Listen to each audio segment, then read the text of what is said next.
large mannequins, and I doubt there were many other schools in the US that had great mannequins at that time, and other laboratory equipment.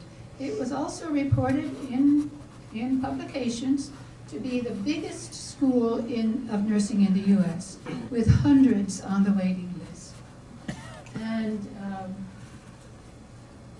the students came from Africa, Australia, Europe, and the graduates went back to their countries and repeated what they could of that type of education, but also opened clinics, provided primary health care until there were institutions where their students would provide nursing care.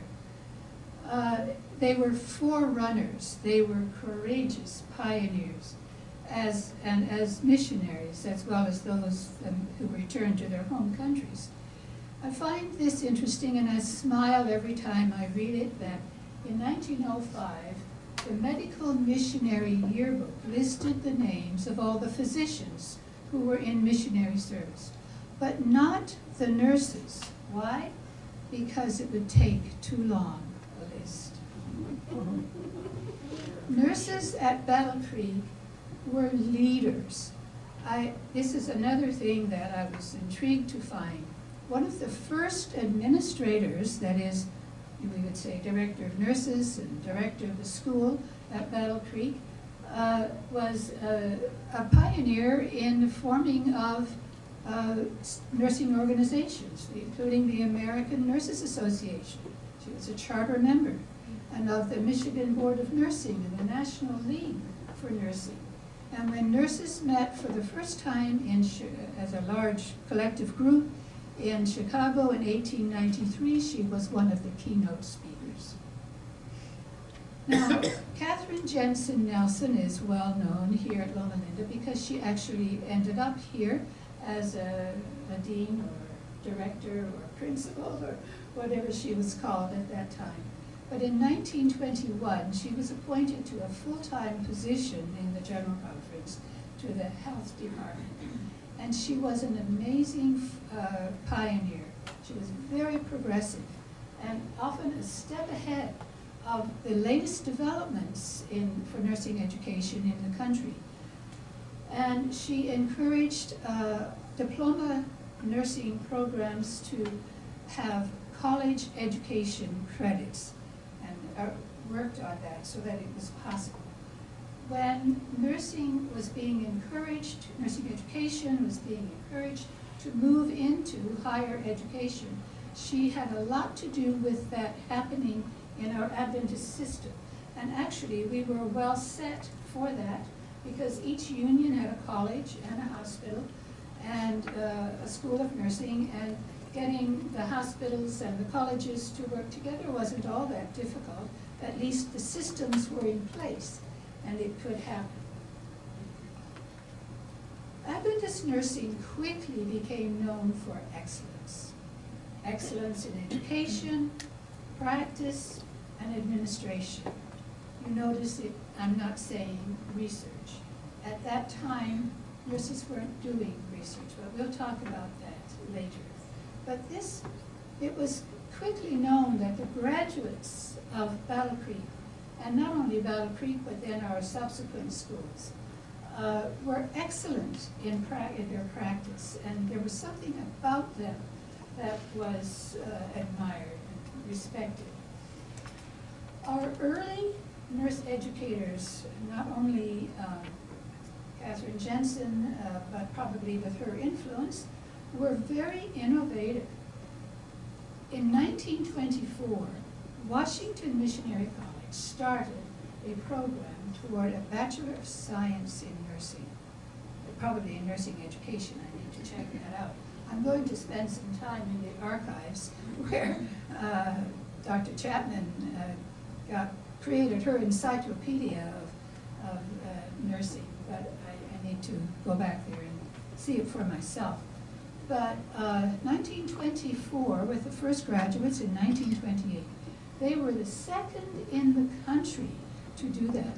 The first was the University of Minnesota.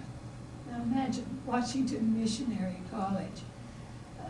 So, I'm getting a little personal here, telling you about someone by the name of Lucille Hall. She finished her diploma hospital program in Florida in 1933, and knowing that she wanted to become a nurse educator and learning that it was possible to get a bachelor's degree at Washington Missionary College, she promptly, after graduation, made her way to Washington Missionary College and earned her degree in 1936. Now, we started our bachelor's program here at Loma Linda in 1949. So, you know, this was really ahead of times. But the interesting thing about Lucille is that she's my mother-in-law. So, we have many indicators of excellence and innovation, as I mentioned. And when I first learned about some of these, I was amazed. The primary search engine for nursing literature and allied health, called CINAHL, was created by Glendale Adventist Hospital. And it's only been about 10 years, I think, since they sold it to a private entity, but I understand it's no longer owned by Glendale.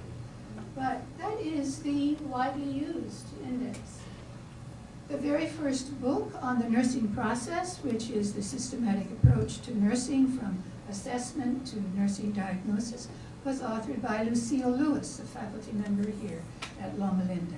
Now, I don't know that it was entirely her own work. I understand from Dr. Herman that there were a number of people who contributed the ideas for that, but Lucille Lewis was the first author, and I can't say widely used, it was the Bible for a nursing process for years. The first book on conceptual models in nursing had an article on Loma Linda's early draft of a framework for their program. And the very first chapter of Sigma Theta Tau in Southern California, Sigma Theta Tau is the International Honor Society for Nursing, was here at Loma Linda University, organized by Dr. Pat Foster in 1976. Now, those are some general indicators, and I'm sure there are more, but I want to emphasize this morning an individual who was an example of excellence. And she is with us here this morning. Grace E. Maury, now elder, in 1974 was invited to join the Center for Disease Control in Atlanta because of her excellence in epidemiology and infection control in hospitals. She served at the CDC for 26 years and received a Lifetime Achievement Award for her outstanding service. So let's give her a hand.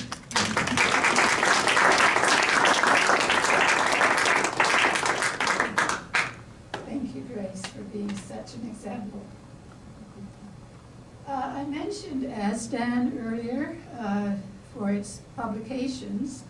That is the Association of Seventh-day Adventist Nurses, and some of you may know there is ASDAN, which is Association of Seventh-day,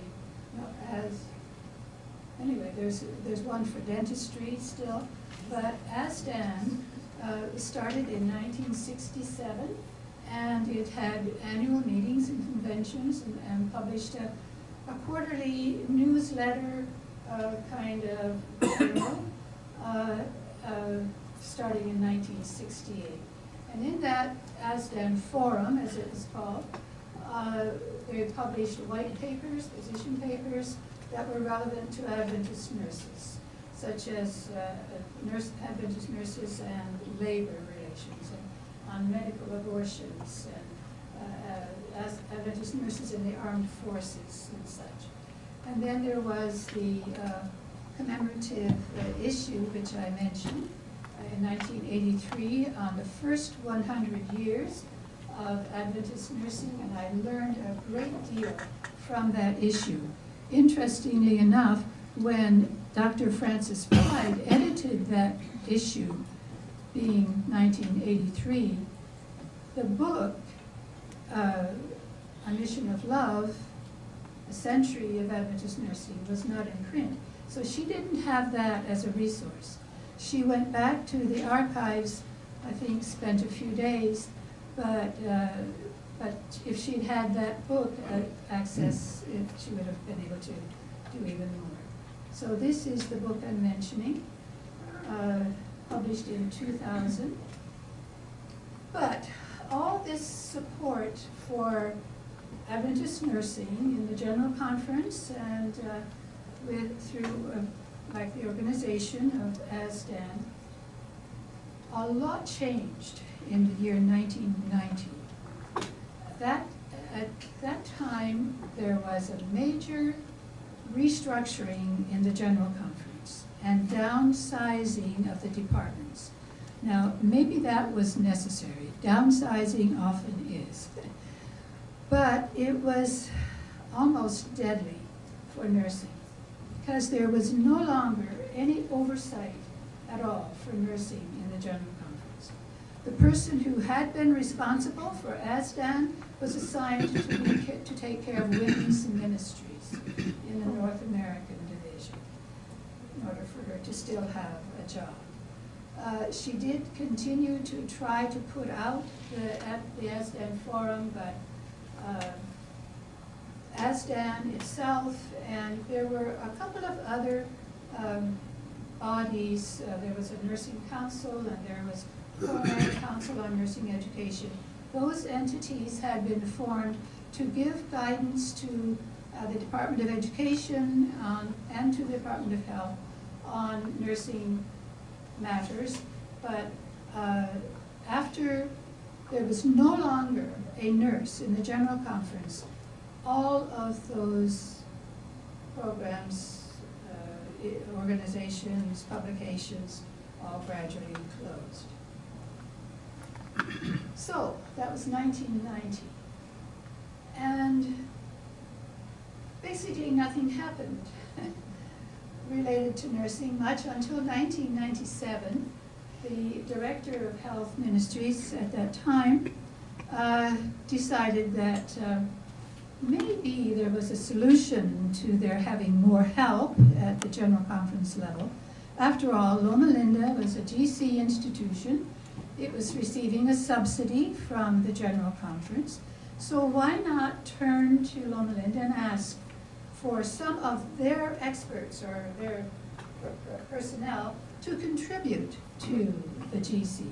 So they decided it would be appropriate to offer honorary positions to someone in nursing, dentistry, and medicine. They would become honorary associates in the GC department.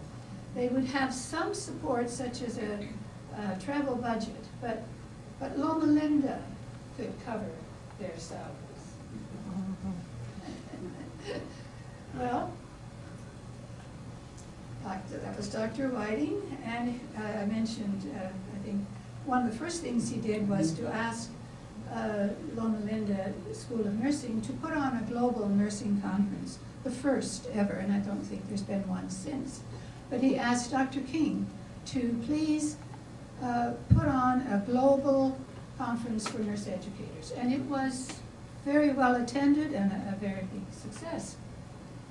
Then he also asked Dr. King, or he consulted with Dr. King and Dr. Howden, to appoint me to do the honorary work for global nursing. Dr. King agreed. Dr. Herman supported the idea later, and I really respect and appreciate their support.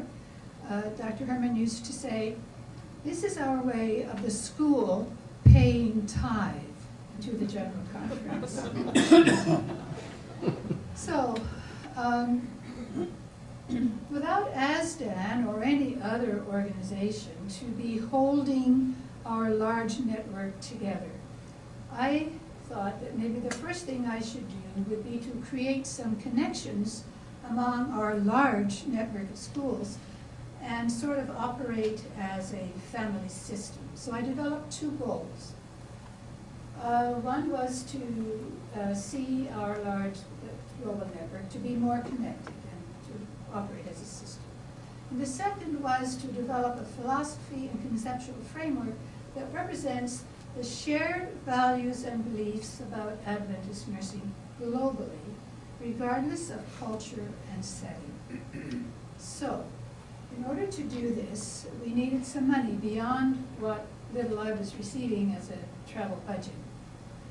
And together with the advancement officer for the School of Nursing, we submitted a proposal to the Ralph and Carolyn Thompson Charitable Foundation, and it was funded. It was to be a global partnerships for holistic nursing care. Dr. Lynn Behrens, the president at that time, wanted to make sure that we focused on holistic care. I was very much in favor of that myself, but felt a little biased if I had started out saying that, but she insisted, and so that was great. We put on, as you can see, what is that? 10 nursing conferences around the world. In 2003, we did one in Romania, and I don't see Lydia here today, but Lydia Chimpero, who she and Peter are regular members of this class, she was contributed to that with translation and everything, because she has the language. Dr. Winslow also helped me in planning and pulling off that conference. Dr. Gauthier, who was here, helped with several of the others. And these were very much appreciated around the world. And it did a lot to bring nurses together. We also started offering our off-campus master's degree our master's degree in an off-campus format, so that students from around the world could afford to get our master's degree. And that was a big impact, and it also helped them to feel like part of one big system. I want to mention Dr. Edelweiss Ramal, who was, at the time that we first started working together, professor of nursing at Montemorelos. And she was essential to the success of both the Global Partnerships project as well as the off-campus masters. She later was hired by Loma Linda as a regular faculty, and she taught in both the on-campus and off-campus master's programs. Our PhD program, which will be mentioned later for when that came about, but during the time that the early years of that program, we started offering a summers only program, and that enabled students from around the world to come. And so we now have PhD graduates in Liberia, Pakistan, Jamaica, Philippines, and China. So for my first goal, these projects helped our global network to become more connected and to start to function as an open system. But something more structured was needed as well.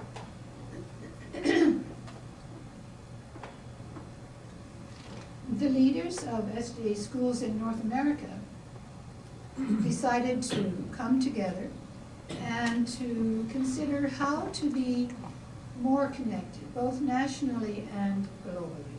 So we decided to form a consortium in order to better serve the global system. And INEC came into being. INEC is Adventist International Nursing Education Consortium. It started in 2004. Now we have two chapters, we might say, INEC NAD, but INEC Latin America has formed and is very strong. In fact, they are kind of leading the way. They're very organized. They hold conferences every 2 years. They are very supportive of each other from one country to the next in South America. And their institutions are very supportive, and the division is very supportive, and they are doing wonderful things to help each other which wouldn't be happening if we hadn't formed INEC. Now, I think I've used my 30 minutes. So for goal number 2, to develop a philosophy and conceptual framework that is shared beliefs, shared values around the world, the Global Partnerships Project actually contributed to achieving that goal too. We wanted to explore what nurses around the world perceived as distinctive about Adventist nursing and what holistic care meant in diverse cultures. So Dr. Amal and I developed a research project and collected data from, well, at these conferences and at other conferences.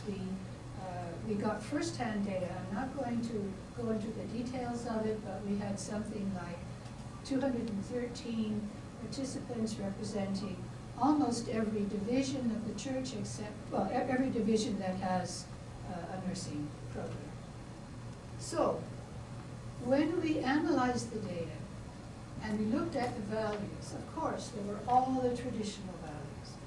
But what pleased us so much was that there were more contemporary values as well, such as equality, justice, human rights, charity, and that was very rewarding to see.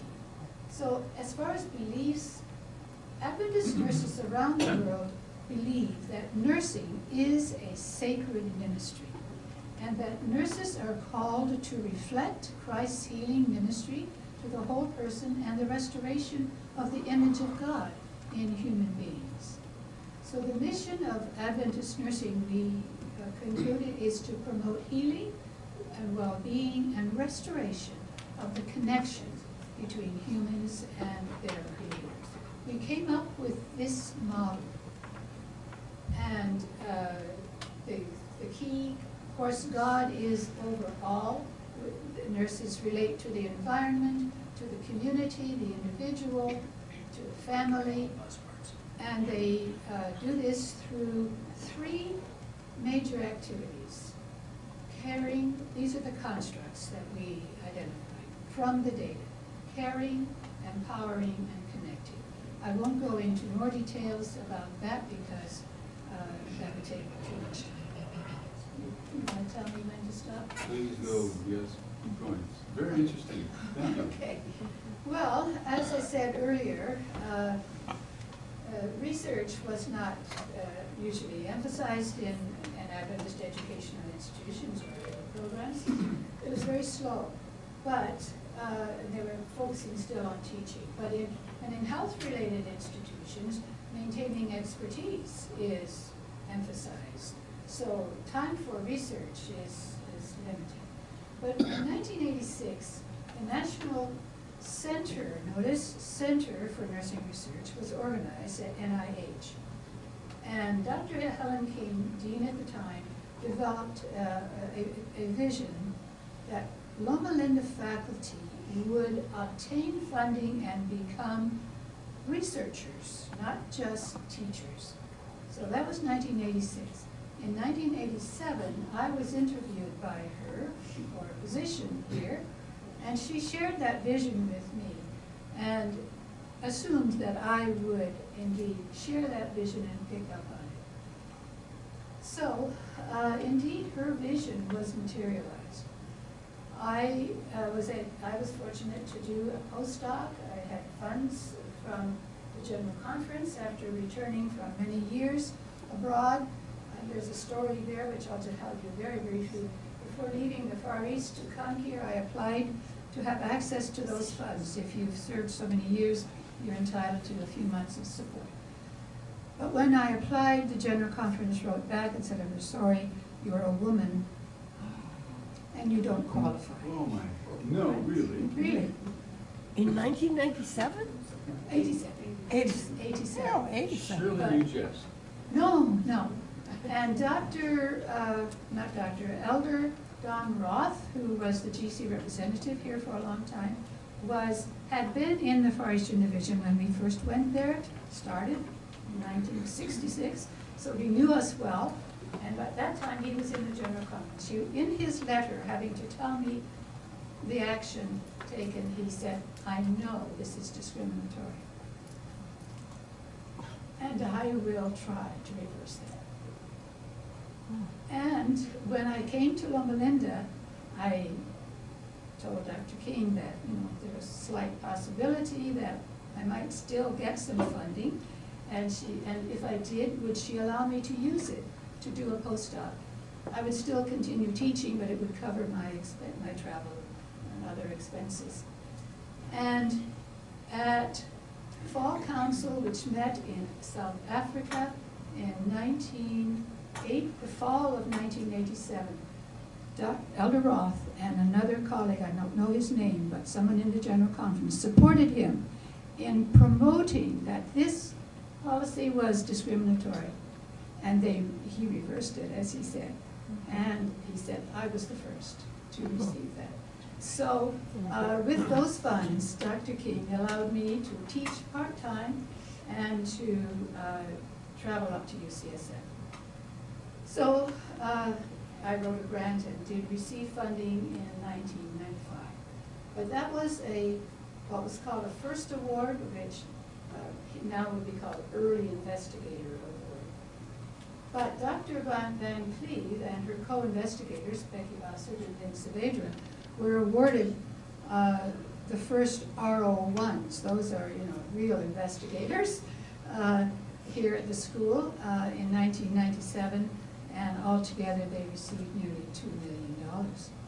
So other funded research here was, as I mentioned, my own, and Dr. Betty Winslow and Michael Galbraith. Dr. Beth Johnson-Taylor had funding from the Templeton Foundation for Spiritual Care, and a lot of other research ended up being done with funding from various sources. Dr. Anna Barrett-Peterson is now doing research with smoking cessation, and she had funding for a postdoc for that.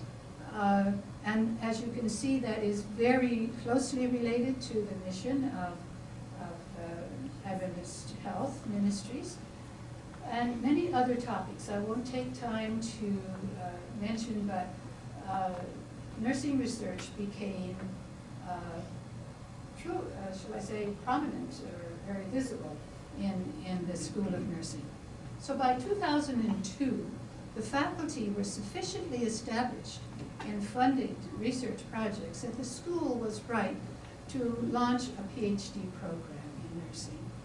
And our level of funding was such that NINR, now it quickly became an institute, not just a center for nursing research, considered Loma Linda University School of Nursing as, quotes, a friend of NINR. Those were for institutions that had received a lot of funding and were doing a lot of research.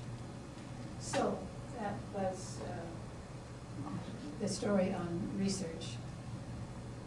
Now, following 2 global health conferences in Geneva, where the General Conference worked very closely with WHO, one in 2009, one in 2014, the WHO took a keen interest in continuing to work with the General Conference and with Loma Linda University, specifically regarding the Millennium Development Goals, and even more specifically regarding maternal mortality. So we then entered a challenge beyond our imagination. The idea that the GC and Loma Linda might collaborate with WHO to reduce maternal mortality. That represented an expanding horizon of of my vision of responsibility. Might Adventist nursing really have a responsibility? I had been focusing on our internal network, our large system of schools of nursing that needed help.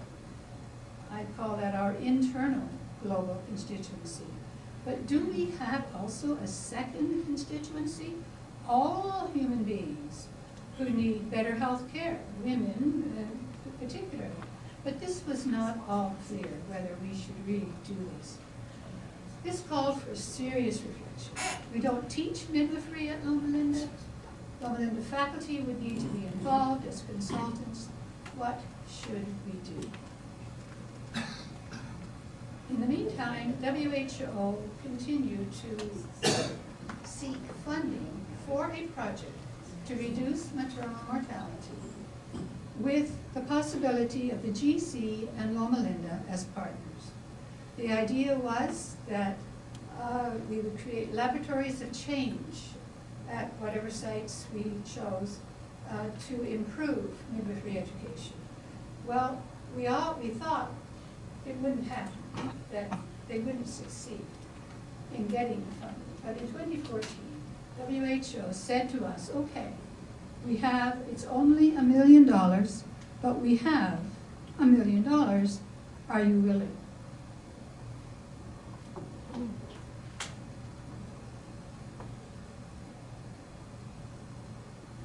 That was not an easy decision. But fortunately, I didn't have to make it. It was made by the General Conference and by the Health Department and the President of Loma Linda University. And they decided to go ahead. So we now have 4 sites for this project: Botswana, Cameroon, Lesotho, and Malawi. This brought me to realize that there was a goal number 3 for my term with the General Conference, and that was to think and to serve beyond our own network, and to take some responsibility for improving the health of well-being of people around the world. I formed a task force to work on this project. One member of the task force is here today, Dr. Sabina Grunbar. Another member of the Loma Linda faculty is Dr. Marian Laguna. She couldn't be here today. Another member is, right here, is from Brazil. She is a professor of midwifery at a very well-known university in Brazil. Then Monica McKenzie used to be here in staff development. She has retired, but she's still on the project. And this is one of our graduates of our off-campus, who is our off-campus program. She's a midwife in Croatia. And in the middle is Madam Mwanza Nkolane, who was at the WHO in Geneva when this project started. This is a picture of some of the consultants, the WHO consultants in Botswana. This is a picture of a very recent activity in Malawi, and Dr. Marian Laguna right there of our faculty. And this also is a recent activity at our college in Maluti. And here is when Sabina and we were working together in the WHO office in Cameroon in 2016. Here is a photo of an orphan in Cameroon. We are now in the 4th year of this project with WHO, with 1 more year to go. When we started the project, 1 woman died in childbirth every minute of the day, somewhere in the world.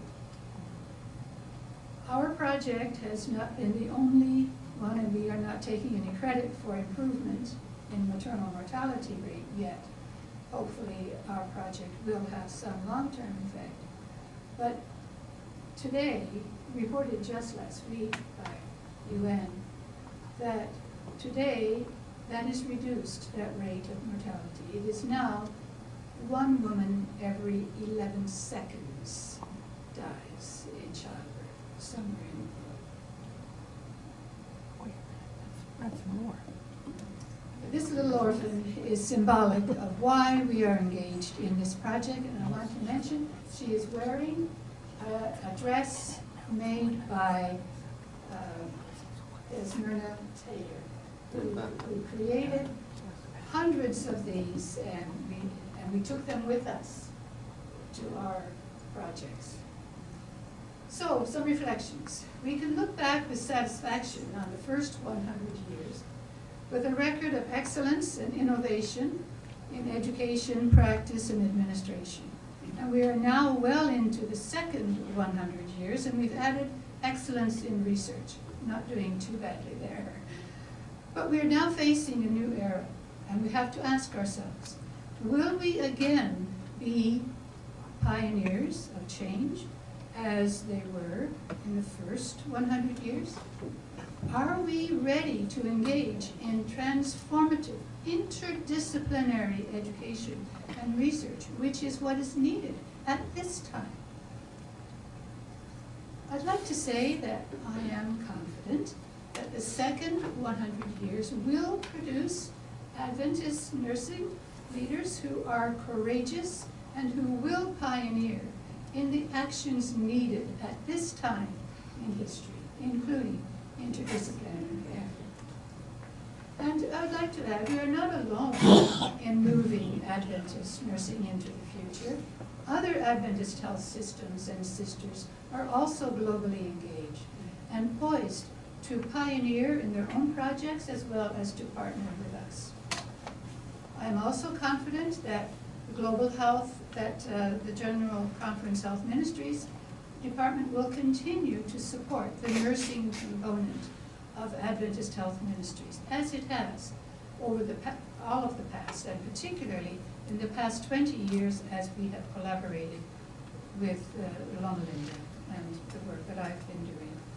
I'm also confident that the Loma Linda University School of Nursing is well positioned now with the leadership of Dr. Anna Barrett-Peterson, and that she will receive the support she needs from her colleagues and the administration in the School of Nursing, as well as from Dr. Hart in the university, to lead Adventist global nursing into a new era.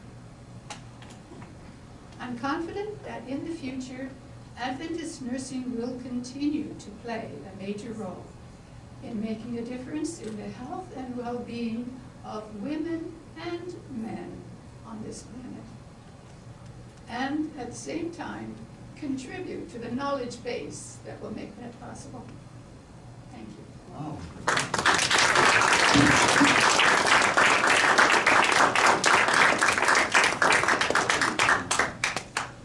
You probably noticed the 5 topics at the beginning. I think we have a schedule there for a series. Thank you so much. Some of that was just stunning, I must say. One woman in every 11 seconds loses her life. And you were denied the normal funding in the 90s or 80s? 80s.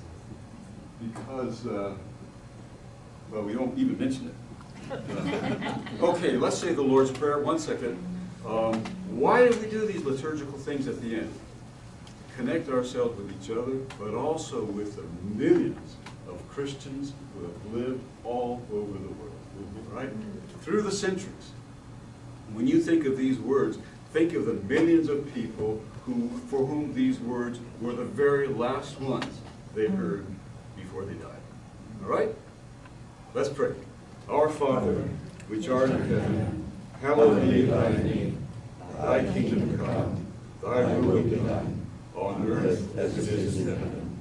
Give us this day our daily bread, and forgive us our debts as we forgive our debtors. And lead us not into temptation, but deliver us from evil. For thine is the kingdom, and the power, and the glory forever. Amen.